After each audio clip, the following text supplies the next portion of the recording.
paix soit avec vous. Frères et sœurs en Jésus, c'est le 22e dimanche du temps ordinaire.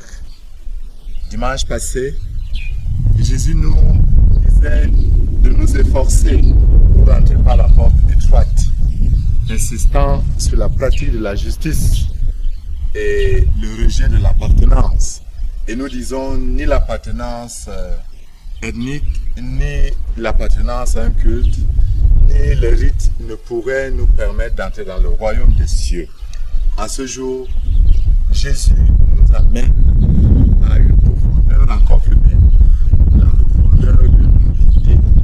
Lui qui, de condition divine, n'a pas retenu le rang qui l'égalait à Dieu, mais s'est anéanti, s'est abaissé, est devenu humble, nous le dit maintenant par la parole.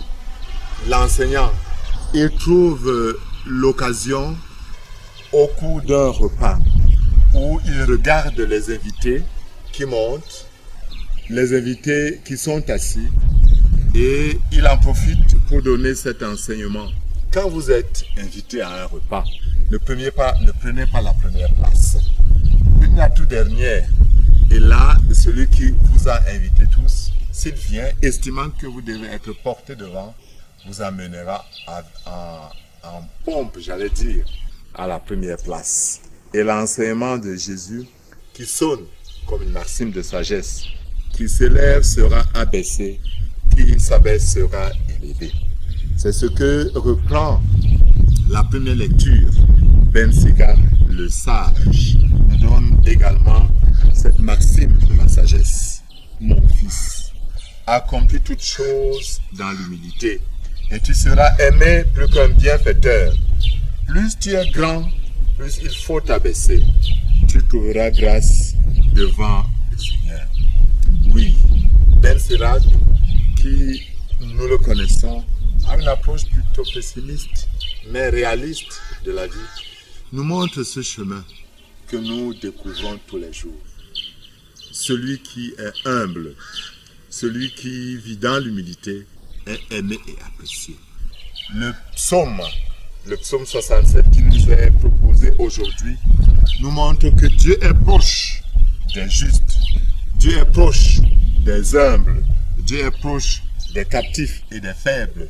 Il les relève, il leur donne la grâce d'être libérés, il les soutient.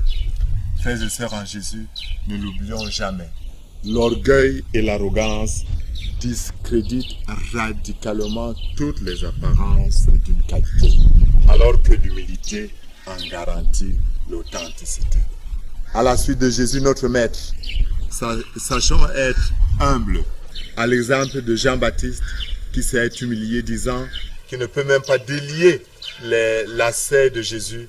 À la suite de la Vierge Marie, l'humble servant du Seigneur, imitons ce beau chemin de l'abaissement, de l'humilité, de la kénose.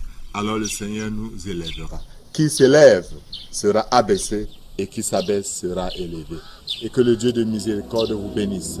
Au nom du Père et du Fils et du Saint-Esprit. Amen.